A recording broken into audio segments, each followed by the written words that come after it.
Excerpt of a personal essay titled, "To Translate is Not to Teach the Meaning of a Word." I will teach for years without thinking of any of those teachers once, of the way they were so clearly communicating things I would struggle to believe for at least a decade. I will spend years upholding the very systems I hope to spend the rest of my life writing fissures into, but first, I run away.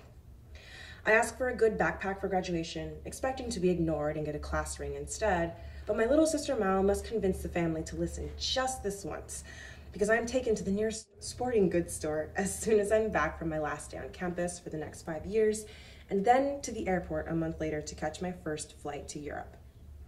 And 6 years after that, my travel companion and I will build a Lego toaster together in my living room and joke about the level of privilege it takes to end up in a situation where this is even possible. We laugh over vegan milkshakes at the way we perpetuated those finding yourself stereotypes while simply being lucky people with enough wherewithal to move and not enough to be afraid of losing anything in the process. We did lose things. At least I did. I lost my only real hair tie around Girocastra and learned that there is nowhere to find a replacement that would work on 4C hair in all of Eastern Europe. I lost my favorite pen, but not until Zagreb, and not the acrylic paints that I packed with them. So I started painting my journal entries at the bar in the mornings, taking extra care not to accidentally dip the brushes in my mug of Jack Daniels. I lost a pair of earrings too, small and gold, but fake, so I shrugged and set out to replace them under the warm lamplight in a bazaar in Dubrovnik. And when I did, it was with ones made of swirls of copper that echoed the color of the lamplight glancing off the sandstone buildings and worn brick roads.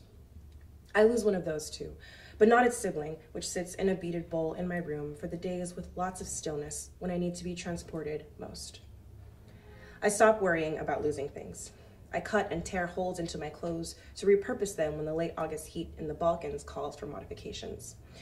I start making eye contact with the people around us and notice that they have been looking at me the whole time.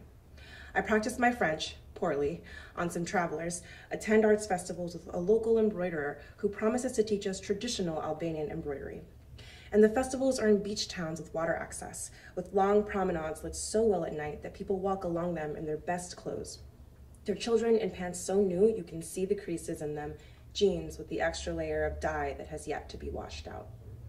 And the beaches on these beach towns are not the blue-green of the Caribbean that helped raise me, and the heat of the sun still felt accidental somehow. But it was there, the heat and the water. The sand still gave that grainy feeling when I walked away from my travel partner, just to feel my toes, how individual they really were, and then the isolation feeling of walking into the water up to my neck. How it too reminded me that each part of my body was also its own world, an ecosystem of its own. So I didn't notice that the group of men splashing around a few meters northwest were paying attention to me. I had noticed them initially in a passing way, the way I had noticed the woman and the toddler back when the water was waist deep, just enough to move around them. I noticed the men again when their ball landed with a splash close to my face, but I simply turned away in slow motion, the only way the water allowed, and one of them came closer to take it back, and it did occur to me to wonder how close was too close.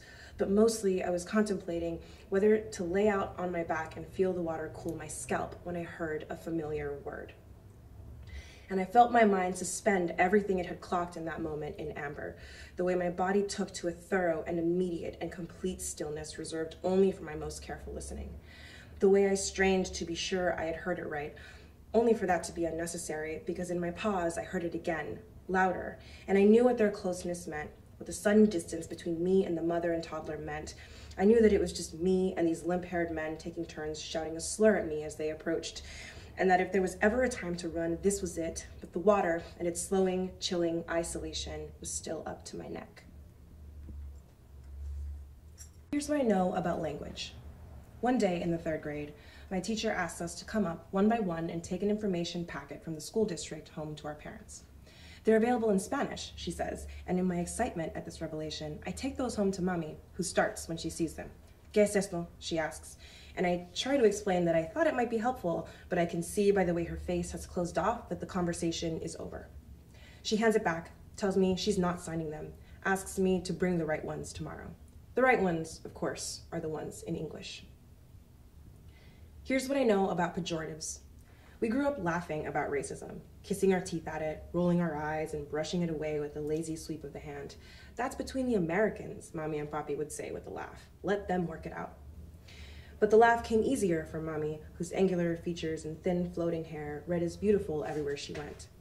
Papi's laugh gave way to a head shake sometimes, a self-conscious smirk as he segued into the story of the time he'd come off of a 12-hour shift at his dad's business in Puerto Rico, and a lighter-skinned man at the bar had insulted him, insulted his mother, called them names, and told him to go back to whatever barrio and DR he'd come from and leave the jobs to the people from here.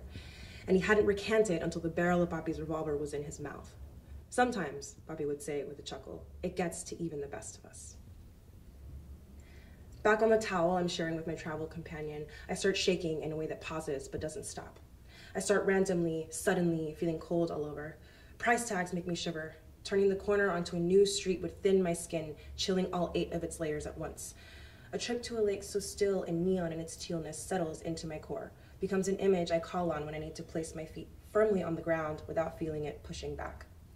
I sing loudly at karaoke in Zagreb, take whiskey with my morning coffee, go for walks alone, but with eyes skittering from mop of floppy hair to mop of floppy hair and back again. I wait alone at clubs after being stood up by woman after woman I'm instant messaging. I buy a green jacket I never take off, even though no one else is wearing one yet. I overpay for some Adidas and shove my sandals to the bottom of my backpack, and still the shaking doesn't stop. I'm shaking the hardest when I cut the trip short, and on my way home, finally go out with a woman on my stopover in London who takes me across parks and intersections to show me where gentrification has rid the city of the places she used to like to take people. She speaks with a precision that stays with me, makes eye contact in a soothing way. The brown of her skin, even dulled by the overcast gray of the evening sky, warms me from within. I thank her for her time, but what I mean to do is thank her for the moment of light. I come back. My bank account hovers around 0 after the first of every month for years after the trip, and I work in places with constant motion to distract me, thinking in one-way streets only, leaving the kind of excavative reflection outside of the moving sidewalk of my focus. And when I look up again, I am teaching. I am the teacher, the one with the scholarship student's mother in my inbox, explaining that she knows when a school is looking for any reason to treat her child differently, and pleading for my help in fighting back. And I haven't had a recurring dream in decades, but I'm suddenly back in my first grade nightmare, staring into a tsunami while my thin-lipped supervisor faces the wrong way, ignores me, pulling at her sleeve, and smiles. Here's what I know about safety. Papi tells me all the time to wake up. It's his favorite critique of me. For a long time, it seemed to be his only one. When he would return from work and turn the key in the door, only to find it moot that I'd never locked it when I'd gotten home. Wake up, Yamilette, he would boom. When the sparkly pink purse containing my cell phone was held aloft by the Taco Bell employee after we doubled back for it. This the one? The employee asked. Wake up, Yamilette, Papi had hissed. When 15 minutes passed after merging onto the freeway and I had a vision of my passport still on my comforter, and so we turned around and missed our flight. And Papi was all muttered curses at first, and then all silence. The week before I'm supposed to leave for college, I call him from a Chipotle parking lot at sunset and ask if we have AAA. And 30 minutes later, he's there with the spare key to my car, but before he lets me in, he holds it out, looks at me severely, but sincerely asks me how he's supposed to feel about dropping me off halfway across the country, knowing I still haven't learned to check if I have my keys before I shut the car door. And the question hangs between us, creating a pressure of fearing that tears are coming, but not knowing whose. But then it abates, the way tension always does, dispersing with the evening breeze, and Papi just shakes his head, opens the door, alters his refrain for the moment. Security, flaca. La seguridad.